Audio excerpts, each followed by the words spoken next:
Ma mère a dit, tu es un raté. Ton frère ne nous décevrait jamais comme ça. Je payais leur hypothèque. Lui, il vit dans leur sous-sol. J'ai répondu, tu as raison. Et là, j'ai arrêté d'être un raté avec un carnet de chèques. Alors, voilà le truc quand on se fait traiter de raté par quelqu'un dont on paie le prêt immobilier depuis 3 ans. Ça fait un effet bizarre. Vraiment bizarre. J'ai 32 ans, je travaille dans la finance depuis que j'ai obtenu mon diplôme.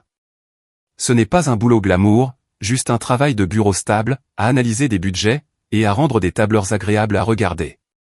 J'ai commencé au bas de l'échelle, j'ai gravi les échelons jusqu'à devenir analyste senior, et j'ai obtenu un salaire et des avantages décents.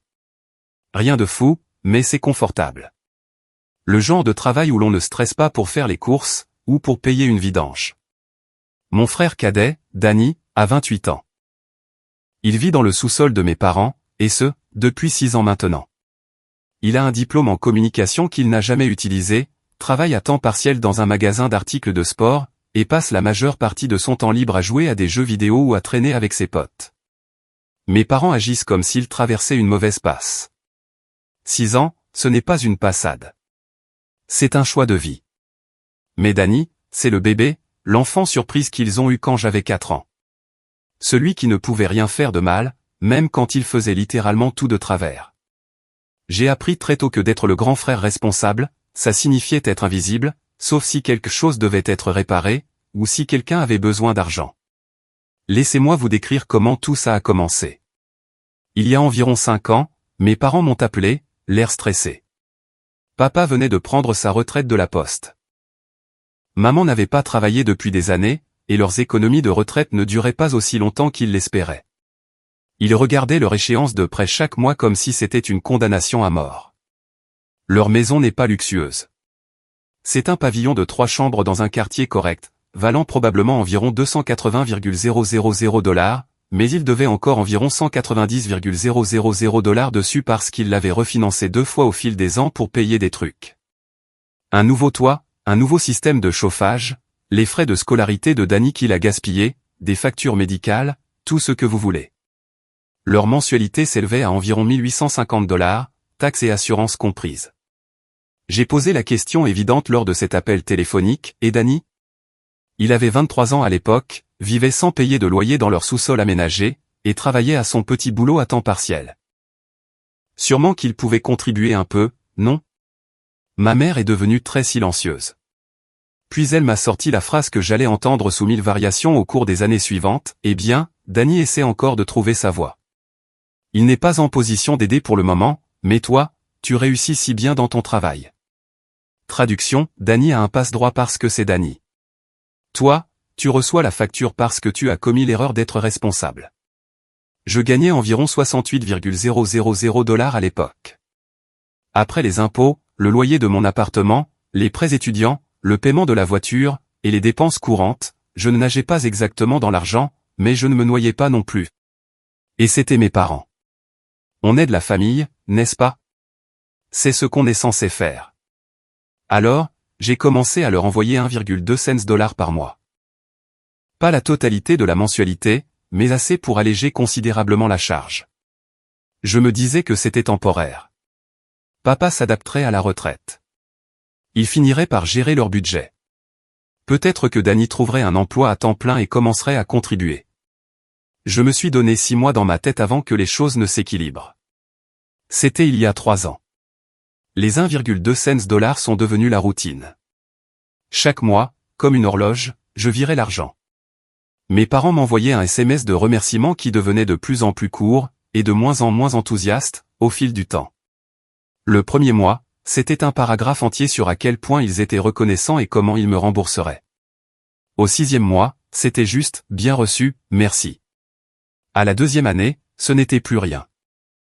L'argent disparaissait simplement de mon compte, et plus personne ne le mentionnait. Pendant ce temps, la situation de Danny n'a jamais changé. Toujours à temps partiel au magasin de sport, toujours logé gratuitement au sous-sol, toujours en train de sortir avec ses amis chaque week-end, alors que moi, je mangeais des repas préparés à l'avance et je refusais des invitations pour économiser de l'argent. J'ai commencé à poser des questions vers la fin de la première année. Des trucs décontractés au début. Comment va Danny? Ça avance, la recherche d'emploi. Ma mère se mettait immédiatement sur la défensive. Il postule partout. Le marché du travail est difficile. Il travaille sur son CV. Les excuses s'empilaient plus vite que les candidatures. J'ai insisté un peu plus après 18 mois. J'ai suggéré que Danny pourrait peut-être payer un petit loyer. Même $400 par mois, ça aiderait. Mon père a carrément ri. Il a dit que Danny devait économiser de l'argent pour quand il déménagerait. J'ai demandé quand cela pourrait arriver. Papa a juste haussé les épaules. Ce qui me tuait vraiment, c'était de les voir traiter Danny comme s'il leur faisait une faveur en existant. Ma mère cuisinait ses plats préférés, faisait sa lessive. Mon père lui glissait de l'argent liquide pour ses sorties. Ils lui ont acheté une voiture d'occasion plus récente quand la sienne a rendu l'âme parce qu'il a besoin d'un transport fiable pour le travail. Ce travail à temps partiel qui était à 15 minutes de là. J'envoyais 1,2 cents par mois pour garder un toit au-dessus de leur tête à tous. Et Danny recevait de l'argent de poche. Je n'ai rien dit, cependant. J'ai juste continué à envoyer l'argent, en ressentant une rancœur silencieuse pour chaque dollar. Mon appartement était correct, mais rien de spécial. Je conduisais une berline de 10 ans qui avait besoin de nouveaux freins. Je n'avais pas pris de vraies vacances depuis 2 ans. Mes cotisations de retraite étaient plus basses qu'elles n'auraient dû l'être pour mon âge. Mais bon, au moins mes parents ne perdaient pas leur maison. Vers la marque des 2 ans, j'ai eu une promotion. Je suis passé d'analyste senior à analyste principal. Ça venait avec une augmentation de salaire de 15,000 $. J'étais excité. Enfin, un peu d'air pour respirer. Peut-être que je pourrais vraiment commencer à économiser pour un apport sur une maison. Peut-être faire ce voyage au Colorado que je planifiais. J'ai commis l'erreur de mentionner la promotion lors du dîner du dimanche. Mes parents m'ont félicité, ils semblaient sincèrement heureux. Puis ma mère a posé la question qui aurait dû être un signal d'alarme gros comme le Texas. Alors, ça veut dire que tu peux nous aider un peu plus chaque mois. Je l'ai juste regardé fixement. Je leur envoyais 1,2 cents par mois depuis 2 ans. Jamais manqué un paiement. Jamais plein. Et la première chose qu'elle a demandé à propos de mon augmentation, c'était si elle pouvait en avoir une partie. Je vous envoie déjà plus de 14,000 $ par an, ai-je dit, en gardant une voix égale. C'est beaucoup d'argent, a renchéri mon père. Nous le savons et nous l'apprécions, mais avec l'inflation, tout coûte plus cher maintenant. Les impôts fonciers ont augmenté. Les charges sont plus élevées. Ça nous aiderait vraiment si tu pouvais monter à peut-être 1,5 cents. J'ai regardé Danny, qui faisait défiler son téléphone et mangeait le roast-beef que ma mère avait préparé spécialement parce que c'était son préféré. Il n'a même pas levé les yeux. Et si Danny contribuait un peu, ai-je demandé. C'est là que ma mère m'a lancé ce regard. Celui qui disait que j'avais franchi une limite. Danny n'est pas dans la même situation que toi. Il cherche encore sa voie. Il a 25 ans, ai-je dit. Ça fait 6 ans qu'il cherche sa voie. Peut-être qu'il est temps qu'il la trouve plus vite. Le visage de mon père est devenu rouge. Ton frère fait de son mieux. Tout le monde ne peut pas être un as de la finance. Je n'étais pas un as de quoi que ce soit. J'étais un type qui venait au travail et faisait son boulot. Mais souligner ça n'aurait fait qu'empirer les choses. Alors, j'ai laissé tomber, je leur ai dit que je réfléchirais à augmenter le montant. J'ai fini mon dîner, je suis rentré chez moi. Je n'ai pas augmenté le montant. Je l'ai gardé à 1,2 cents. Mes parents n'ont pas insisté, mais je sentais qu'ils étaient déçus. Les SMS de ma mère sont devenus un peu plus froids. Mon père a arrêté d'appeler aussi souvent. Danny n'a rien remarqué, parce que Danny ne prêtait jamais attention à quoi que ce soit qui ne l'affectait pas directement. Le point de rupture est arrivé il y a environ 6 mois. J'envoyais de l'argent depuis 2 ans et demi à ce moment-là. Un total d'environ 36,000 $ si vous comptez. Je ne comptais pas, mais mon tableur budgétaire, lui, le faisait. Je suis allé dîner un dimanche. Mes parents semblaient bizarres, tendus. Je me suis dit qu'ils s'étaient disputés ou quelque chose comme ça. Ça arrive dans tous les mariages. Je n'y ai pas prêté beaucoup d'attention jusqu'à ce qu'on s'assoie pour manger. Ma mère avait préparé ce repas élaboré. Poulet rôti, purée de pommes de terre, 3 légumes différents, petit pain maison. Le genre de repas qui prend des heures à préparer. Le genre qu'elle ne faisait habituellement que pour les fêtes ou les grandes occasions. Ça aurait dû être mon premier indice que quelque chose se tramait. On a fait la conversation pendant le dîner. Papa a posé des questions sur le travail. Je lui ai parlé d'un projet que je dirigeais. Maman a demandé si je voyais quelqu'un. J'ai dit non, je n'avais pas eu le temps pour les rencontres. Danny n'a rien apporté à la conversation, comme d'habitude. Il s'est contenté d'enfourner de la nourriture et de vérifier son téléphone toutes les 30 secondes. Après le dîner, nous sommes passés au salon. Ma mère a apporté du café et ce dessert sophistiqué qu'elle avait acheté à la boulangerie. Un autre signal d'alarme que j'ai manqué parce que j'étais trop occupé à apprécier le premier gâteau que je mangeais depuis des mois. Puis mon père s'est raclé la gorge. Ce raclement de gorge-là. Celui qui signifie que quelque chose d'inconfortable va être dit. Je connaissais ce son. Je l'avais entendu avant chaque conversation gênante que nous ayons jamais eue. Alors, on voulait te parler de quelque chose, a-t-il commencé. Et c'est parti, ai-je pensé. Ils veulent plus d'argent. J'étais déjà en train de préparer mentalement mes arguments pour expliquer pourquoi 1,2 cents était ma limite. Ta mère et moi avons discuté, et nous pensons qu'il est temps d'avoir une discussion sérieuse sur ton avenir. Attends, quoi? Mon avenir? Je pensais qu'on parlait de leur hypothèque. Ma mère est intervenue. On s'inquiète pour toi. Tu as 32 ans et tu es toujours seul dans cet appartement. Pas de petit ami. Tu travailles tout le temps. Tu ne sors jamais, tu ne t'amuses jamais. Je l'ai regardé. Je travaille dur parce que j'ai des factures à payer, y compris pour vous aider chaque mois. Mon père a balayé ça de la main comme si ce n'était rien. On apprécie ça, mais on s'inquiète que tu ne vives pas ta vie. Tu dois te concentrer davantage sur toi-même. Trouver quelqu'un. Fonder une famille. C'était assez fort venant des gens qui me réclamaient de l'argent depuis 2 ans et demi. Mais bon, peut-être qu'ils avaient raison. Peut-être que je travaillais trop et que je ne prenais pas assez de temps pour ma vie personnelle. Puis ma mère a lâché la bombe. Nous pensons que tu es égoïste. J'ai vraiment ri. Je n'ai pas pu m'en empêcher. Égoïste? En quoi suis-je égoïste? Tu ne penses qu'à toi, a-t-elle dit, prenant ce ton moralisateur qu'elle utilisait quand elle s'apprêtait à dire quelque chose de complètement déraisonnable, mais qu'elle voulait que ça paraisse raisonnable. Tu travailles tout le temps. Tu ne viens jamais nous voir, sauf si on te le demande. Tu n'aides pas ici. Ton père a eu besoin d'aide pour déplacer des meubles le mois dernier, et on a dû appeler les voisins parce que tu étais trop occupé. J'étais à une conférence obligatoire pour le travail, à 3 États d'ici, ai-je expliqué. Ce n'était pas une excuse bidon. Je vous envoie de l'argent chaque mois, ai-je dit lentement, essayant de rester calme. Beaucoup d'argent. De l'argent que je pourrais utiliser pour 1 million d'autres choses. Mon père est intervenu à nouveau. Et nous en sommes reconnaissants. Mais l'argent ne fait pas tout. Nous avons aussi besoin de ton temps et de tes efforts. Nous avons besoin que tu sois présent. J'étais présent chaque dimanche pour le dîner. J'appelais 2 fois par semaine. J'aidais pour le jardinage quand il le demandait, et j'étais disponible. Mais rien de tout ça ne comptait, apparemment. Seules les choses que je ne pouvais pas faire comptaient. Regarde Danny, a dit ma mère. Et j'ai su instantanément que c'était une erreur. Il vit ici. Il aide à la maison.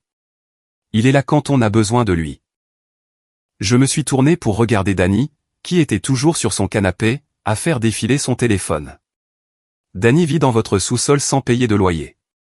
Il n'aide pas pour l'hypothèque. Il ne paie pas les courses. Vous faites sa lessive. Il aide d'autres façons. A claqué ma mère. Il nous tient compagnie. Il fait de cette maison un foyer. C'est celui sur qui on peut compter. Et voilà, c'était dit. Le récit de l'enfant roi avec lequel j'avais vécu toute ma vie, simplement reconditionné pour ma trentaine. Je vous envoie 1,2 cents par mois, ai-je répété, parce qu'apparemment tout le monde avait oublié ce fait. Depuis 2 ans et demi. Ça fait plus de 36,000 $. Mon père a levé les yeux au ciel comme si j'étais mesquin de mentionner les dizaines de milliers de dollars que je leur avais littéralement envoyés. C'est exactement ce dont on parle, a-t-il dit. Tu tiens toujours les comptes, tu ramènes toujours tout à l'argent. Ce n'est pas ça, une famille. Je suis resté assis là, essayant de traiter ce qui se passait. On m'accusait d'être égoïste et de ne m'intéresser qu'à l'argent parce que j'avais mentionné la somme massive que je leur donnais. La gymnastique mentale requise pour une telle logique mériterait une médaille d'or olympique. « Qu'est-ce que vous voulez exactement de moi ?» ai-je demandé. Ma mère et mon père ont échangé un regard. Le genre de regard qui disait qu'ils avaient répété cette conversation. Ce n'était pas spontané. C'était planifié. « On veut que tu sois plus comme ton frère », a dit ma mère. Finalement, le temps s'est comme arrêté une seconde. Je l'ai juste regardé fixement. Plus comme Danny, ai-je répété, m'assurant d'avoir bien entendu. Oui, Danny sait ce qui est important. Il donne la priorité à la famille. Il est là pour nous. Il ne ramène pas tout à l'argent et à la carrière. J'ai regardé Danny à nouveau, toujours sur son téléphone, toujours dans leur sous-sol, toujours à temps partiel à 28 ans, contribuant toujours exactement 0 au foyer que je maintenais à flot. Danny vit dans votre sous-sol, ai-je dit, parlant lentement comme si j'expliquais quelque chose à un enfant. Il travaille à temps partiel. Il ne paie pas de loyer. Il ne paie pas de facture. Il ne fait aucune des choses que les adultes sont censés faire. Et vous voulez que je sois plus comme lui? Le visage de mon père devenait rouge à nouveau. Ton frère traverse une période de transition depuis 6 ans. Il va finir par trouver. Ma mère a craqué. Il a juste besoin de temps et de soutien, contrairement à toi, qui juge tout le monde et pense que tu vaux mieux que nous parce que tu as un boulot chic. Un boulot chic. Mon boulot ennuyeux et stable dans la finance d'entreprise, pour lequel j'avais travaillé dur pour l'obtenir et le garder. Le boulot qui générait l'argent que je leur envoyais chaque mois. Ce boulot chic-là. Je ne pense pas valoir mieux que quiconque, ai-je dit, restant calme, même si j'avais envie de hurler. Je travaille dur. Je paie mes factures. Je vous aide parce que vous me l'avez demandé. Je ne sais pas ce que vous voulez que je fasse d'autre. Ma mère s'est levée et je pouvais voir qu'elle était bouleversée. Vraiment bouleversée. Ses mains tremblaient. Nous voulons que tu sois un meilleur fils, a-t-elle dit, la voix brisée. Nous voulons que tu te soucies de cette famille autant que nous nous soucions de toi. Et puis elle l'a dit. La chose dont je me souviendrai probablement pour le reste de ma vie. Tu es un raté en tant que fils. Tu nous as déçus plus que tu ne le sais. Ton frère ne nous traiterait jamais comme ça. La pièce est devenue complètement silencieuse. Même Danny a levé les yeux de son téléphone. J'ai senti quelque chose changer en moi. Pas exactement de la colère, mais plutôt de la clarté. Une clarté limpide. Une clarté froide. Je leur envoyais 1,2 cents par mois, chaque mois, depuis 2 ans et demi. J'avais sacrifié des vacances, de nouveaux vêtements, une voiture plus récente, des économies, des cotisations de retraite, des rendez-vous amoureux, des loisirs, et ma tranquillité d'esprit. J'avais fait tout ça sans me plaindre, sans demander de reconnaissance, sans les faire se sentir mal d'avoir besoin d'aide. Et j'étais un raté. Je les décevais. Je n'étais pas un aussi bon fils que l'adulte enfant vivant dans leur sous-sol, jouant aux jeux vidéo à leurs frais. D'accord, ai-je dit en me levant. Ma voix était calme. D'un calme effrayant. Tu as raison. Ma mère avait l'air confuse. Mon père a froncé les sourcils. Danny est retourné à son téléphone parce que ça ne l'affectait pas, alors pourquoi s'en soucier? Je suis un raté, ai-je continué. Je vous ai déçu. Je suis égoïste et je ne m'intéresse qu'à l'argent. Vous avez absolument raison sur toute la ligne. L'expression de ma mère s'est adoucie. Elle pensait que j'étais d'accord avec elle, que je voyais la lumière, que j'allais m'excuser et promettre de faire mieux. Donc, je vais arrêter d'être un raté, ai-je dit. À partir de maintenant. J'ai sorti mon téléphone et ouvert mon application bancaire. Juste là, dans le salon, j'ai annulé le virement automatique mensuel vers mes parents. 1,2 cents par mois. Disparu. Juste comme ça. Qu'est-ce que tu fais? A demandé mon père. J'arrête d'être le fils raté qui ne s'intéresse qu'à l'argent. Vous voulez que je sois plus comme Danny? C'est fait. Je ne vous enverrai plus d'argent. Je vais juste exister et vous laisser me soutenir émotionnellement à la place. Le visage de ma mère est devenu blanc. Tu nous coupes les vivres. Je ne vous coupe pas les vivres. J'arrête juste d'être le fils que vous ne voulez pas. Vous avez dit que je suis un raté et que Danny est meilleur. Alors, laissez la version du succès de Danny payer votre hypothèque. Laissez sa compagnie et son aide à la maison empêcher la banque de saisir la maison. Je suis sûr que sa présence et son soutien émotionnel résonneront vraiment auprès de la banque. Mon père s'est levé, le visage violet maintenant. Tu ne peux pas être sérieux. Mortellement sérieux. Vous vouliez que je sois différent.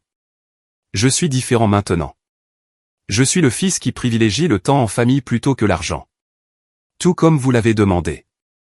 J'ai attrapé ma veste et je me suis dirigé vers la porte. Ma mère pleurait. Mon père hurlait quelque chose à propos de mon ingratitude. Danny avait l'air inquiet maintenant, parce qu'il avait enfin compris que quelque chose se passait vraiment. « Attends » a crié ma mère. On ne voulait pas dire que tu devais arrêter d'aider. On voulait juste dire. Vous vouliez dire que je devrais vous donner de l'argent et ne m'attendre à aucune reconnaissance pour ça, ai-je terminé. Vous vouliez dire que je devrais financer vos vies tout en m'entendant dire que je suis une déception. J'ai compris. Mais voyez-vous, je ne fais plus ça. Vous avez Danny maintenant, le bon fils, celui qui ne déçoit jamais. Je suis sûr qu'il va prendre le relais. Je suis sorti, je suis monté dans ma voiture, je suis rentré chez moi, et pour la première fois en 2 ans et demi, je me suis senti léger, comme si quelqu'un avait soulevé un piano de mon dos. Les appels ont commencé le lendemain. De multiples appels des 2 parents. Des messages vocaux allant de la colère à la confusion, en passant par la supplication. Je n'ai répondu à aucun d'entre eux. J'étais occupé à être un raté qui ne se souciait que de lui-même. Je ne pouvais pas prendre la peine de répondre au téléphone. Les SMS ont afflué, de longs paragraphes disant que j'étais immature et dramatique. Qu'ils essayaient seulement de m'aider. Que je prenais tout de travers. Que la famille ne s'abandonne pas juste pour une petite dispute. Une petite dispute. C'est comme ça qu'ils ont appelé ça. Pas eux me traitant de raté. Pas eux disant que mon frère chômeur vivant au sous-sol valait mieux que moi. Juste une petite dispute. J'ai répondu à exactement un SMS. C'était de ma mère et il disait, nous devons parler de ça comme des adultes. J'ai répondu, l'échéance du prêt est le 15. Vous avez 2 semaines pour trouver une solution. Je suis sûr que Danny va aider. Silence radio après ça pendant environ 3 jours. Puis mon père a appelé depuis un autre numéro. J'ai décroché sans réfléchir. On a besoin de cet argent, a-t-il dit immédiatement. Pas de bonjour. Pas de comment ça va? Juste direct aux affaires. Je n'ai pas d'argent, ai-je dit calmement. Je suis un raté. Souvenez-vous, les ratés n'ont pas d'argent à distribuer. Arrête d'être puéril. Nous avons des factures à payer. Moi aussi. J'ai des factures que je repousse depuis 2 ans pendant que je finançais votre retraite. Il est temps de rattraper le retard. Tu vas sérieusement nous laisser perdre notre maison pour ça? Je ne vous laisse rien faire du tout. Vous êtes 2 adultes. Vous avez un fils qui vit avec vous et qui pourrait contribuer. Vous avez des options. Vous êtes juste en colère que je ne sois plus l'une d'entre elles. Il a essayé d'argumenter, a essayé de me culpabiliser, a essayé la colère. Je l'ai laissé parler jusqu'à ce qu'il n'ait plus rien à dire, puis j'ai dit que je devais y aller. J'ai raccroché. Bloqué ce numéro aussi. Le truc quand on n'envoie pas 1,2 cents par mois, c'est qu'on a soudainement 1,2 cents par mois. De l'argent dont j'avais oublié l'existence. J'ai remboursé ma voiture dès le 1er mois. J'ai purement et simplement éliminé ce paiement. C'était incroyable. Le 2e mois, j'ai réservé un week-end de voyage. Rien de fou, juste un bel hôtel à la montagne et de la randonnée. Premières vacances que je prenais depuis des années. J'ai posté quelques photos en ligne. Ma mère les a vues. Elle m'a envoyé un SMS disant à quel point ça devait être agréable d'avoir de l'argent pour des vacances pendant que ses parents luttaient. Je n'ai pas répondu. 3e mois. Mes parents ont essayé une nouvelle approche. Ils ont envoyé Danny à mon appartement. Il s'est présenté un samedi matin, l'air mal à l'aise. Et, a-t-il dit quand j'ai ouvert la porte. On peut parler? J'ai failli ne pas le laisser entrer, mais la curiosité l'a emporté. Je voulais entendre ce que l'enfant roi avait à dire. Nous nous sommes assis dans mon salon. Il a regardé autour de lui. Il semblait surpris que ce soit beau, comme s'il s'attendait à ce que je vive dans un taudis ou quelque chose comme ça. Alors, maman et papa sont assez stressés, a-t-il commencé. Je parie qu'ils ont du mal avec le paiement de l'hypothèque. Ils m'ont demandé de te parler. Je me suis adossé à mon canapé. Et qu'est-ce que tu leur as dit? J'ai dit que j'essaierais. Écoute, mec. Je sais que les choses se sont envenimées, mais ce sont nos parents. On devrait les aider. Ai-je répété. C'est drôle. Ils sont où? T'es 1,2 cents par mois. Il a bougé, mal à l'aise. Je n'ai pas ce genre d'argent. Tu as de l'argent, pourtant. Tu travailles. Tu vis sans payer de loyer. Pas de facture. Où passe ton salaire? Il a marmonné quelque chose à propos de dépenses. Danny, je leur ai envoyé plus de 36,000 $ ces 3 dernières années. Tu leur as envoyé 0. En fait, moins que 0, parce qu'ils paient tout pour toi. Donc, quand tu dis que on devrait les aider, ce que tu veux dire, c'est que je devrais les aider pendant que tu continues à ne rien faire. Ce n'est pas comme ça. C'est exactement comme ça. Et tu sais quoi? J'aurais continué à envoyer l'argent. Je l'aurais vraiment fait. Mais ensuite, maman m'a traité de raté et a dit, tu ne les décevrais jamais comme je l'ai fait. Alors, j'ai décidé de leur donner exactement ce qu'ils voulaient. Un fils comme toi. Il n'avait pas de réponse à ça. Il est parti quelques minutes plus tard. Je n'ai jamais su s'il avait réellement contribué au foyer après ça. J'en doute. Les mois 4 et 5 ont été calmes. J'ai appris par la famille élargie que mes parents avaient du mal. Ils avaient dû réduire beaucoup de choses. Plus de bouquets TV par câble. Plus de sorties au restaurant. Maman découpait à nouveau des coupons. Papa cherchait des emplois à temps partiel pour joindre les deux bouts. Je ne me sentais pas mal. J'aurais probablement dû, mais ce n'était pas le cas. Chaque fois que je pensais à les aider, je me souvenais du visage de ma mère quand elle m'avait traité de raté. De son air déçu, de la façon dont elle m'avait comparé à Danny et m'avait trouvé insuffisant. Au 6e mois, mon père a trouvé un emploi dans une quincaillerie, à temps partiel, au salaire minimum. Il avait 68 ans, et il mettait des produits en rayon parce que sa retraite ne suffisait plus. Ma tante m'a appelé pour me dire ça, pensant que ça me culpabiliserait et me ferait aider à nouveau. Ils n'auraient pas à travailler si tu leur envoyais juste de l'argent comme avant, a-t-elle dit. Ils n'auraient pas à travailler si Danny payait un loyer et obtenait un emploi à temps plein, ai-je répondu. Il y a un adulte de 28 ans tout à fait capable qui vit dans cette maison et ne contribue à rien. Mais d'une manière ou d'une autre, c'est moi le problème. Elle n'a pas eu grand-chose à dire après ça. Vers le 7e mois, il s'est passé quelque chose d'intéressant. J'ai reçu un appel de mon oncle, le frère de maman. Il avait entendu toute l'histoire du côté de mes parents, ce qui, j'en suis sûr, me peignait comme le méchant. J'appelle parce que j'ai parlé à Danny, a-t-il dit. Le gamin m'a dit qu'il a essayé de te parler et que tu lui as essentiellement dit d'aller voir ailleurs. C'est une version. Voici ma version. Vous êtes tous les deux des idiots. Tes parents sont des idiots. Toute cette famille est un désastre. J'ai vraiment ri. L'oncle Jim avait toujours été celui qui ne mâchait pas ses mots. Tes parents n'avaient pas à te demander autant d'argent chaque mois. C'est leur hypothèque, leur responsabilité. Mais tu n'aurais pas dû non plus les couper comme ça sans avertissement. Ils m'ont traité de raté, ai-je dit. Après des années à les aider, ils m'ont comparé à Danny, qui n'a jamais aidé personne, y compris lui-même. Ouais, j'ai entendu. Ta mère est une idiote. Elle l'a toujours été quand il s'agit de Danny. Ton père aussi. Ils ont couvé ce gamin jusqu'à le rendre inutile. Mais voilà le truc. Tes parents galèrent maintenant. Vraiment. Et ouais, c'est de leur faute, mais ça reste tes parents. Je n'ai rien dit. Je ne dis pas de recommencer à leur envoyer 1,2 cents par mois. C'était trop et ils en profitaient. Mais peut-être prends des nouvelles. Parle-leur. Tu as prouvé ton point de vue. Ils savent qu'ils ont merdé. Est-ce qu'ils se sont excusés? Silence. Alors non. Alors ils ne savent pas qu'ils ont merdé. Ils savent juste qu'ils veulent récupérer mon argent. L'oncle Jim a soupiré. T'as probablement raison là-dessus. Écoute, je ne te dis pas quoi faire. Je dis juste que parfois, avoir raison et être heureux, ce sont deux choses différentes. Pense-y, il a raccroché. J'y ai pensé pendant environ 30 secondes. Puis je suis retourné vivre ma vie. Mois 8, j'ai reçu un email de ma mère. Long, décousu, plein de justifications et d'explications.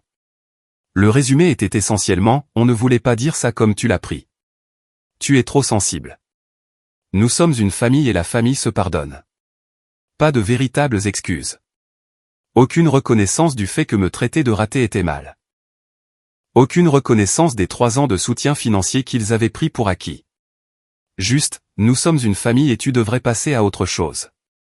J'ai supprimé l'email. Mois 9, mon père a eu une alerte cardiaque. Rien de majeur, juste une douleur thoracique qui s'est avérée être du stress et une indigestion. Mais ma tante m'a appelé, toute dramatique, disant que je devrais venir à l'hôpital parce que la famille devrait être là les uns pour les autres. J'ai envoyé des fleurs à l'hôpital. De belles fleurs. Un arrangement coûteux.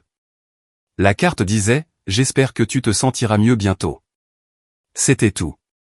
Ma tante m'a rappelé furieuse. Des fleurs? Ton père a failli mourir et tu as envoyé des fleurs? Il a fait une indigestion. Le médecin l'a confirmé. Ce n'est pas la question. En fait, c'est exactement la question. Si ça avait été grave, je serais venu. Mais ce n'était pas le cas. Et envoyer des fleurs est une réponse parfaitement appropriée pour quelqu'un qui est à l'hôpital pour une indigestion. Elle m'a traité de sans-cœur et a raccroché. J'ai ajouté la dépense des fleurs à mon tableur sous la rubrique « Argent que je n'ai pas pu dépenser tout en finançant leur retraite ». Mois 10, les vacances d'hiver sont arrivées. Premier Thanksgiving en 3 ans où je ne suis pas allé chez eux. Je suis allé chez un ami à la place. J'ai passé un moment incroyable. J'y ai rencontré une fille, d'ailleurs. On a échangé nos numéros. Ma mère m'a envoyé un SMS le matin de Thanksgiving. Nous sommes déçus que tu ne sois pas là aujourd'hui. Danny amène sa petite amie. Ça aurait été bien d'avoir nos 2 fils. Danny avait une petite amie maintenant. Tant mieux pour lui. Peut-être qu'elle le sortirait du sous-sol. J'en doutais, cependant. Je n'ai pas répondu au SMS. J'étais trop occupé à passer du bon temps avec des gens qui ne pensaient pas que j'étais un raté. Mois 11, juste avant les fêtes de décembre, mes parents se sont présentés à mon appartement, à l'improviste, ensemble, l'air mal en point. Mon père avait perdu du poids. Ma mère avait l'air fatiguée. Ils ont demandé s'ils pouvaient entrer. J'ai failli dire non, mais la curiosité l'a encore emporté. Nous nous sommes assis dans mon salon, tous les 3, dans une ambiance on ne peut plus gênante. On voulait te parler, a commencé ma mère. Je vous écoute. Mon père a pris le relais. Nous avons des difficultés financières depuis que tu as arrêté de nous aider. Nous avons dû refinancer la maison à nouveau juste pour joindre les 2 bouts. Papa travaille à temps partiel maintenant, mais ce n'est pas assez. Nous sommes en retard sur les factures. J'ai hoché la tête, mais je n'ai rien dit. On te demande si tu pourrais nous aider à nouveau, a dit ma mère. Pas le montant total comme avant. Peut-être juste $500 ou $600 par mois. N'importe quoi aiderait. Et Danny, ai-je demandé. Ils ont échangé un regard. Danny. Danny travaille sur certaines choses, a dit ma mère vaguement. Il est toujours au sous-sol. Il économise de l'argent pour déménager. Est-ce qu'il vous paie un loyer pendant qu'il économise? Un autre regard entre eux. C'était un non. Donc Danny vit toujours là gratuitement, travaille à temps partiel, ne contribue à rien financièrement.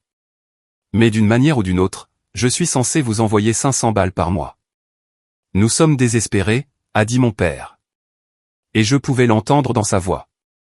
Il était vraiment désespéré. Ce n'était pas de la manipulation. Ils étaient vraiment en difficulté. Mais voilà le truc quand on se fait traiter de raté par quelqu'un. Ça vous fait quelque chose. Ça change la façon dont vous les voyez. Ça change ce que vous êtes prêt à faire pour eux. Je suis désolé que vous ayez des difficultés, ai-je dit. Et je le pensais. Mais je ne vous enverrai pas d'argent. Pourquoi pas, a demandé ma mère, les larmes commençant à couler. Nous sommes tes parents. Nous t'avons élevé. Tu nous es redevable. Et voilà, le vrai fond du problème. Ils pensaient que je leur devais quelque chose. Pas parce que je voulais aider, pas parce qu'on avait une bonne relation, mais parce que je leur devais d'être né et d'avoir été élevé. Je vous suis redevable, ai-je répété. Laissez-moi vous dire ce que je ne vous dois pas. Je ne vous dois pas d'argent parce que vous avez choisi d'avoir des enfants. Je ne vous dois pas d'argent parce que vous avez mal géré vos finances. Je ne vous dois pas d'argent parce que vous avez permis à Danny de devenir inutile. Et je ne vous dois certainement pas d'argent après que vous m'avez traité de raté et dit d'être plus comme mon frère chômeur. Ma mère pleurait à chaudes larmes maintenant. On ne voulait pas dire ça. On était juste énervé. Non, vous le pensiez. Vous l'avez toujours pensé. Danny est le bon. Je suis le décevant qui ne s'intéresse qu'à l'argent. Eh bien, félicitations. Vous avez eu exactement ce que vous vouliez. Je m'intéresse à l'argent maintenant. Mon argent, mes économies, mon avenir, ma retraite, ma vie. Mon père s'est levé. Tu es cruel. Je suis honnête. Il y a une différence. Ils sont partis. Ma mère sanglotait. Mon père avait l'air vaincu. Je me suis senti comme une ordure pendant environ 1 heure. Puis je me suis souvenu des 3 ans à 1,2 cents $ par mois et je me suis senti bien à nouveau. C'était il y a 2 mois. Je n'ai pas eu de nouvelles d'eux depuis. La maison est toujours à leur nom, donc je suppose qu'ils ont trouvé une solution. Peut-être qu'ils ont vraiment obligé Danny à contribuer. Peut-être qu'ils ont réduit leur train de vie. Peut-être qu'ils ont trouvé d'autres membres de la famille à solliciter. Je ne sais pas. Et honnêtement, je ne m'en soucie pas assez pour chercher à savoir. Ce que je sais, c'est que j'ai remboursé toutes mes dettes, sauf mes prêts étudiants. J'ai un fonds d'urgence qui pourrait me soutenir pendant 6 mois. Je maximise mes cotisations retraite. Je me suis acheté une nouvelle voiture. Je sors avec cette fille que j'ai rencontrée à Thanksgiving et ça se passe vraiment bien. J'ai pris d'autres vacances le mois dernier. Je vis la vie que j'aurais dû vivre il y a 3 ans. La vie que j'aurais vécue si je n'avais pas été culpabilisé pour financer la retraite de mes parents pendant qu'ils choyaient mon frère dans une adolescence permanente. Parfois, je pense à les contacter, à appeler pour voir comment ils vont. Mais ensuite, je me souviens du visage de ma mère quand elle m'a traité de raté. Je me souviens avec quelle facilité elle l'a dit. Comment elle croyait vraiment que Danny était meilleur malgré toutes les preuves du contraire. Et je me souviens que je ne suis pas un raté. Je suis une réussite qui en a eu assez d'être traité comme un distributeur automatique par des gens qui ne pouvaient même pas faire semblant d'être reconnaissants. La banque se fiche de la déception. Il se fiche de la dynamique familiale ou de qui est le bon fils. Il se soucie de l'argent. De l'argent froid, dur, et à l'heure. Il s'avère que je me soucie de la même chose maintenant. C'est drôle comme ça marche.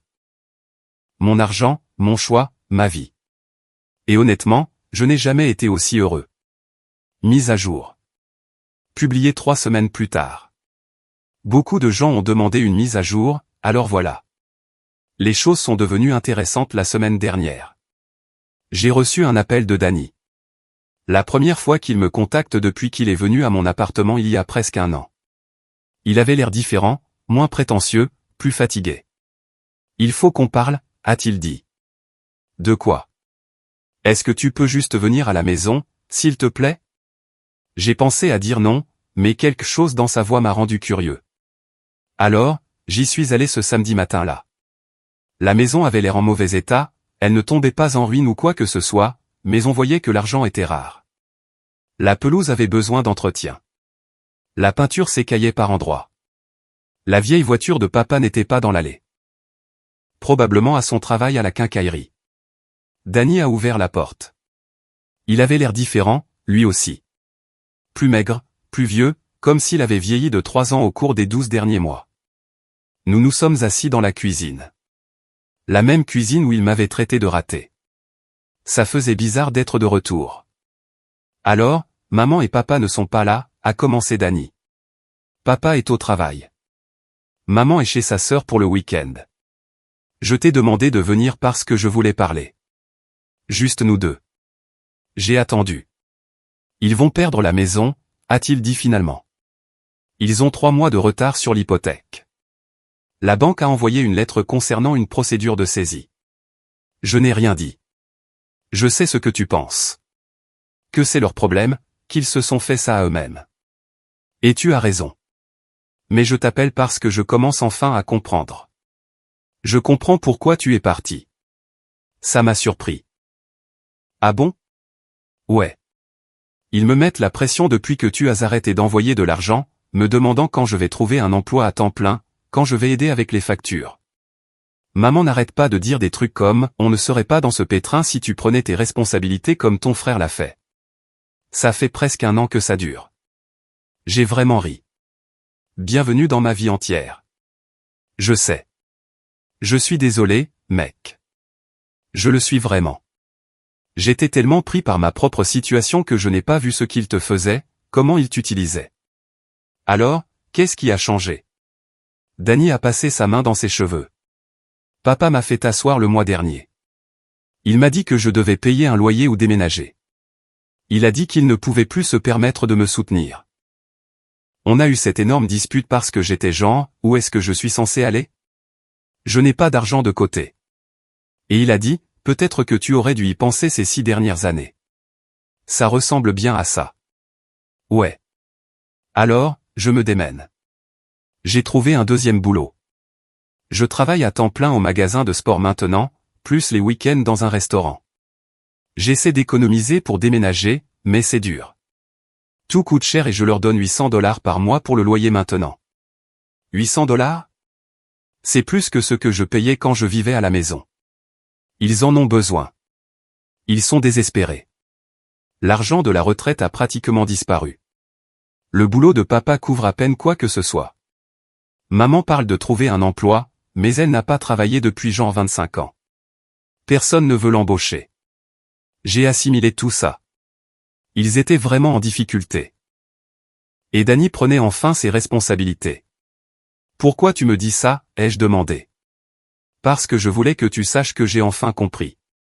Ce que tu faisais, à quel point tu t'es sacrifié, et à quel point ils t'ont traité comme de la merde pour ça. Je le vis maintenant, et ça craint. Tu veux que je revienne et que je les sauve? Non, a dit Danny, me surprenant à nouveau. Je ne te demande pas d'envoyer de l'argent.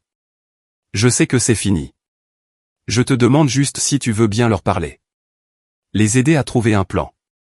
Tu es doué avec l'argent et les budgets et tout ça. Peut-être que tu peux les aider à voir quelles sont leurs options. Je suis resté assis là à réfléchir. Mon premier instinct était de dire non et de partir. Mais Danny avait l'air sincèrement plein de remords. Et il travaillait vraiment 2 boulots maintenant, il contribuait vraiment, il grandissait vraiment, même s'il a fallu une crise pour que ça arrive. Je vais y réfléchir, lui ai-je dit. Il a hoché la tête. C'est juste. Et mec, pour ce que ça vaut, je suis désolé pour tout ça.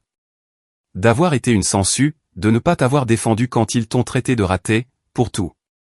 Ces excuses signifiaient plus qu'ils ne le savaient probablement.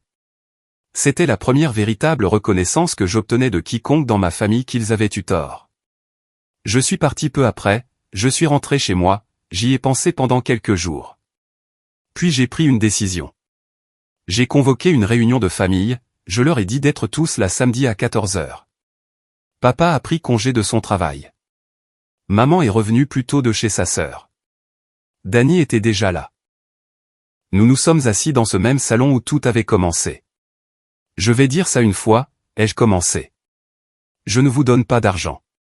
Ce n'est pas pour ça que je suis là, mais je vous aiderai à établir un plan financier si vous êtes sérieux à l'idée de régler ça. Mes parents se sont regardés. Ma mère a ouvert la bouche, probablement pour discuter ou trouver des excuses. Avant que tu ne dises quoi que ce soit, les jeux coupés. J'ai besoin d'entendre quelque chose de votre part à tous les deux. J'ai besoin d'entendre que vous comprenez pourquoi j'ai arrêté d'aider. J'ai besoin d'entendre que vous comprenez ce que vous avez fait de mal. Silence. Un long silence. Si long que j'ai cru qu'il n'allait rien dire. Finalement, mon père a parlé. On t'a pris pour acquis. On s'attendait à ce que tu continues à aider sans montrer de reconnaissance. Et on t'a comparé à Danny d'une manière qui était complètement injuste. Tu nous portais financièrement et on t'a traité comme si tu n'en faisais pas assez. C'était mal. Ce n'était pas éloquent. Ce n'était pas parfait, mais c'était quelque chose. J'ai regardé ma mère. Elle pleurait encore. Mais cette fois, ça semblait différent. Je t'ai traité de raté, a-t-elle dit doucement. Alors que tu étais tout sauf ça. Tu étais celui qui nous maintenait ensemble. Et je t'ai dit que tu n'étais pas assez bien. Je voulais te blesser et je l'ai fait. Je suis désolé. Et voilà. De vraies excuses. Avec un an de retard, mais quand même. D'accord, ai-je dit. Voici le marché. Je vais vous aider à faire un budget et à comprendre vos options. Je vais regarder vos finances et vous dire ce que je pense que vous devriez faire, mais je ne vous donne pas d'argent. Ce pont est brûlé. Danny va continuer à payer ses $800 par mois parce que c'est un adulte qui vit dans votre maison, et vous allez tous les deux accepter que vos plans de retraite ont besoin d'un sérieux ajustement. Ils ont accepté. Nous avons passé les 3 heures suivantes à passer en revue leurs finances. C'était pire que ce que je pensais. Ils vivaient au-dessus de leurs moyens depuis des années, même avant que je commence à aider. Le refinancement avait épuisé la valeur nette de leur maison. Ils avaient des dettes de cartes de crédit dont je ne savais même pas l'existence. Des factures médicales de l'alerte cardiaque de papa que l'assurance ne couvrait que partiellement. J'ai joué carte sur table. Ils avaient 3 options. 1. Vendre la maison. Utiliser le capital pour payer les dettes et déménager dans quelque chose de plus abordable. Peut-être un petit appartement. 2. Prendre un colocataire. Ils avaient une chambre d'amis.